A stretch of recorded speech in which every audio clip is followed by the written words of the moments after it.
have like they ask silly things like riddles and different things like that, and their layers are really funny. I'm honestly surprised that Bahamut is a silver dragon. I thought he'd be a gold if he's a lawful good.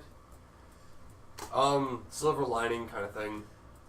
No, but I mean, just from all the years I've read Dragonlance, the different levels of like good, like gold is the biggest. I would do that too. Biggest, widest, heaviest, good level, and then silver is kind of more neutral. Your old bike with the bike light and the leaf blower motor. According to Wizards of the Coast, this is what he looks like right now. I can get him out. Oh well, I mean, This is Faerun is different from Kryn, so the dragons are a little bit different. But the thing is that this is the ball. Holy shit! Look at the amount of dust on him. Yeah. Lever Oh, he looks like he's blue. Yeah, he's got like this. Yeah. And then dust baked into his plastic. Yeah. This The one thing that I do know about, porting over from the Forgotten Realms series to the Dragonlance series to the Dungeons and Dragons series is that the other than like other than gods and spelljammers, dragons can transport between the different planets. Oh yeah, of course. Oh. So It's really like water just pops. Water, pop, like alcohol. The master dragons can transport between different Thank you, sir. planets. Like the big deal Yeah, in the past like, I don't know, 15, 20 minutes. White dragons, we have a bunch of white dragons. Dragons from Faerun. Nobody's chasing any that found dragons, their though. way to Kryn and ate up all the smaller dragons. Dragons in D&D are scary as fuck. It's super powerful when the gods weren't there. So they're just as bad as Neverwinter. Took control of the entire planet. I don't remember the dragons in like 5 Neverwinter. master ones. There were most of them were At assholes. the end of the 5th age. Dragonlance. To be Well, honest. yeah, the dragons in Neverwinter were supposed to be antagonists. Yeah, so of course they can be kind of stuck up. the dragons of my council are benevolent because, well, let's be honest, if they're willing to deal with people, Right, yeah. They're gonna have to and look for Dragonlance. It alliance was the with first. human kingdom Dragonlance or was elven the kingdoms, first. then The Dragonlance novel was the first one came out in '84. God, dude, So shit. it predates the You drunk Realms tonight? novels and the Dungeons and Dragons novels. They're a Harrier But dragon. the Can point of take the it off on a Dragonlance dime. novels was that Well, I mean, really, every if they single jump into major the story that's the was thing released about in a a dragon trilogy. is that and then their because they kind of started aerodynamics that actually trend, don't most allow them to fantasy take series off do like a that. bird. That major plots They have to released leap in into the trilogies. air and Which flap honestly and means glide probably and is hope to really fuck consider a trilogy that they its own stay book. aloft. Its own They can 2,000 gain page altitude, book. but it takes a lot of effort, a lot of time. Yeah. So But the fun thing of the one thing Dragonlance was I learned cool. from Like, it was the Dragonology first books, idea. dragons when they find they're young at a certain they age, were actually writing the books they will based on basically their transmog them campaigns. into a human or something It's the to first time hide them. anybody had ever done that. That's what I've read in Dragonology books. So, Yeah. yeah.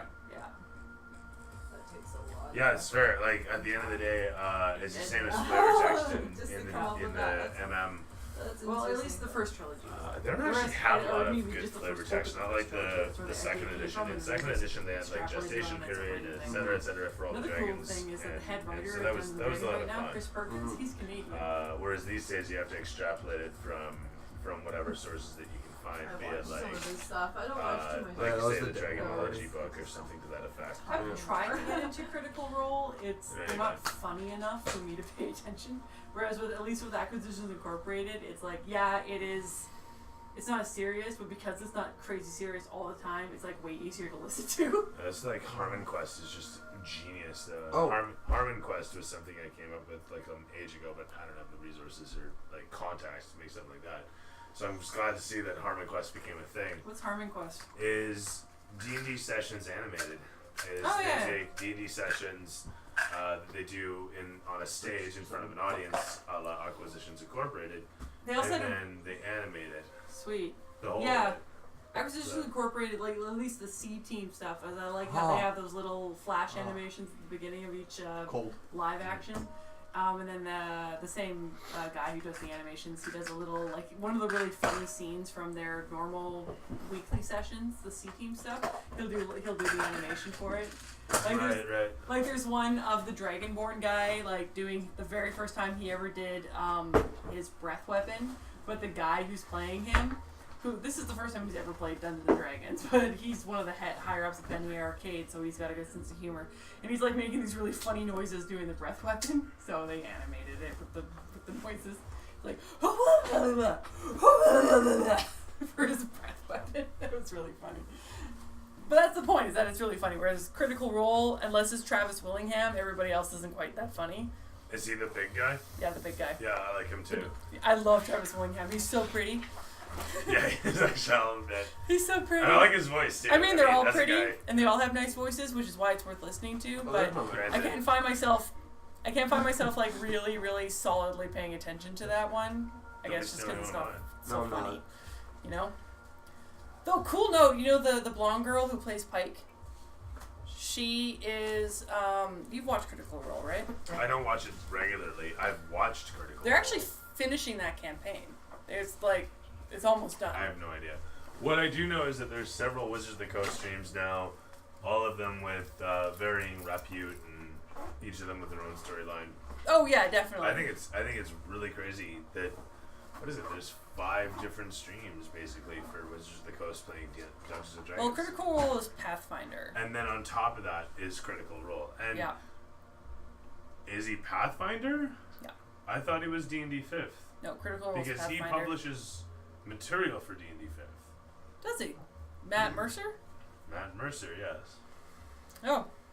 I just know, like, the big reason why Acquisitions Incorporated got off the ground is because the DM is the head writer for Dungeons and Dragons, and then the guys who play are all the guys who are the owners and founders of Penny Arcade.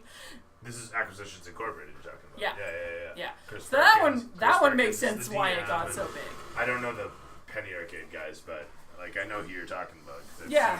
Well, they're the reason, of course, they're the guys that, owned and founded PAX, which of course has just exploded. Oh, that's right, too. Yeah, I've actually seen Acquisitions Incorporated live twice. Oh, really? Yeah, in Seattle, yeah. Nice. 2015 and 2016. And actually what's really funny is that you can hear me shout in the middle of the 2015 show. I'll send you a link. It's really dumb. I knew it. I was going to say, oh my God. You've got a link to it you can send me, don't you? Well, it's a YouTube totally video, and I've saved what the time is. I totally would too, I have to say. It's just like, because they have that thing where it's like, green flame, if they say green flame. Yeah, that was the one you were at? They do that at every show. Oh, I didn't know that they did. Yeah, no, that green flame thing, they first started doing it in 2012, and now they do it every show. But it was overproduced? Acquisitions Incorporated? How is Acquisitions Incorporated overproduced?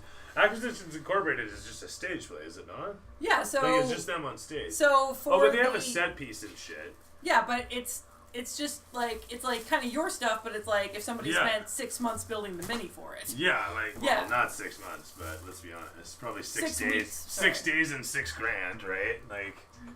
From what I've seen with some of them, like the one where they're in the Cloud Spires, unless that's something you made up. There's the Cloud Castle they had in 2016. Oh, okay. I made up the Cloud Spires. Like fair enough. But it was like a sky castle that they had, where it was each one of the towers was like this big, and each brick on the tower was like made of clay. Handmade bit of clay that he fired and then painted. And then each one of the... Really? Yes, and each one of them... I gotta look this up. Yeah, no, seriously. The one that I went to in 2015 was amazing. Can you pass me a mix? It was down in the Underdark, and they had, like, a part of it that was... I remember that one, yeah. Yeah, the acid pit and shit. No, that was 2012, the one with the acid pit. Oh, goodness. Yeah, right. the one with... the one that's in the Underdark is the one with, like, the big... worm head that had a tavern inside it, and anyways, yeah, you can look it up. But all I know is that maybe it did cost $6,000, but they are beautifully well made. I was kidding. No, I was kidding when I said that. I mean, $6,000 American will get you ultimately, my joke is just that these are professionals that are building these miniatures. Like I was agreeing with you. Do. Yeah. This was my point. I was agreeing with you. Yeah. That there's a lot of effort, there's a lot of skill going into these. There's a lot of money, there's a lot of resources going into these. And the thing is too is that they only do this once a year. It's like the big event of PAX West. And that's ultimately the thing. It's not overproduced if it's a once a year big event thing. Whereas, no, not for what it was. Like for what it is, like and the guys are showing up on stage and it's first. And they're in their costumes. They're dressed up like their characters. Perkins showing up looking dressed like the old 1980s DM. Yes, that was the 2012 show, I think. One, yeah. No, or was that the 2013 show? It was the one where he had the volcano with the fan that was supposed to blow the I know which one. Upwards, but it didn't work so good. When I'm bored, I listen to those shows because they're really funny. But yeah, I know what you're talking about. But that's just the PAX Prime show. It's in Seattle. Whereas when they do the show in Boston at PAX East and the one in San Antonio at PAX South, they're just dressed in t-shirts and around a table, just doing it. On stage. I don't mind the Chris Perkins episodes where he sits down with various celebrities either. I dig on all of their various streams of material. Like I have no problem with any of their content. Like Mike Morose is an amazing dungeon master. The way he keeps abreast of everything happening. Mike Mercer? No, Mike Merles, as opposed to Matt Mercer. Matt Mercer, sorry. So Mike Merles, if Chris Perkins is queen, Mike Merles is king. Okay. You know, I'll have to look him up. Of that division. Like at the end of the day, these guys report to the corporate heads, and then it goes to Hasbro and blah blah blah. Yeah, so Chris Perkins wrote whatever the they want to do, Monster Manual. You know, they've got the trust of everybody in the industry, but they still have people they answer to that way. Well, of course, there's always board members. But getting back to it is that so anytime these guys are producing content, it is amazing, like because these guys are so abreast of everything that's going on. It's what they do. And that's just it. Is these guys wrote the book? Yeah. Literally. So they're not like me who's, is that the rule? Oh, that's great. Okay, well, this happens, and let me tell you a story. But that's also the thing, too, is that half the fun is seeing if I can run the game drunk, right? Like, what I like about this newer generation of D&D with 5th edition is that, it is less, it's more about doing something cool instead of trying to be super rules lawyersy. But you still want to be able to make sure you follow the rules so that there's a challenge in it. Like, that's kind of the thing is I think ultimately the reason people appreciate me as a dungeon master is just because I'm not as worried about the rules personally. I look to the rules on a situation basis. Yeah. If necessary, we'll use the rules. Otherwise, we can make something up and get. Well, that's what I like watching the C-Team shows, is that's exactly what he does on that. But then we're dealing with Chris Perkins, who knows the rules implicitly. Even then, he'll still let people fudge things if it's cool. And that's what I love about it. He doesn't care. At the end of the day, he wants good cinema. Yeah, exactly. And that's my philosophy when it comes to games. Yes. Is good cinema. Mm-hmm. Yes. And that's why it's awesome. Well, no, it wouldn't be, of course. Because for one, Critical Role is Pathfinder. Professional comedians. Professional voice actors, yeah. I mean, like the girl who plays Pike, she plays Ellie in Last of Us. That's what I mean, right? Right? And These she was in the Avengers. She was performers. Yeah. Matt Mercer is fucking Leon Kennedy. Yeah. I mean, like, yeah. Who are these people that are playing? Oh, actors. But it's I see. But it's still like with you are definitely even now performing. Would I pass? I'm just spastic. Is what Yes. it is. I'm not even performing. I'm spastic. There's a difference. Well, I have no idea how to act. Working in film and theater, you are just like the actors that I used to work with. Yeah, no worries. The actors that you worked with had focus. I'm drunk. There's a difference. I can be like autistic focused, but I will still have that spasm every so often, like fucking Tourette's coming at me. There's all sorts of retardation flying around here. Yeah, that's true. Also, there's one thing I wanted to elaborate on. Yes, is the man who Asperger's is named after, Dr. Osberg. Mm-hmm. He actually said that every good creative or scientist or any important person in history, you needed a little dash of autism to be creative. So it's not always. I think everybody suffers a little bit of it, right? Well, everybody's got the little things, actually, right? Exactly. There Everybody's got their little tics. Recorded history of a pill being made, and whoever took the pill, instead of having it help with birthing children, it gave the children birth defects and like autism. Oh yeah. I remember this from back in the day. I don't think it caused that. I think the one that that's what my mom's saying, and I'm just like, that's not correct. What it was right? Robin Williams was one of my heroes, actually. Yeah, Robin Williams was a legend. Oh man, that'd be so No, worth the it. pill that you're thinking of, it was a pill that was for morning sickness, Yeah. and it would cause birth defects, but not to the brain. It would cause birth defects, like the limbs not being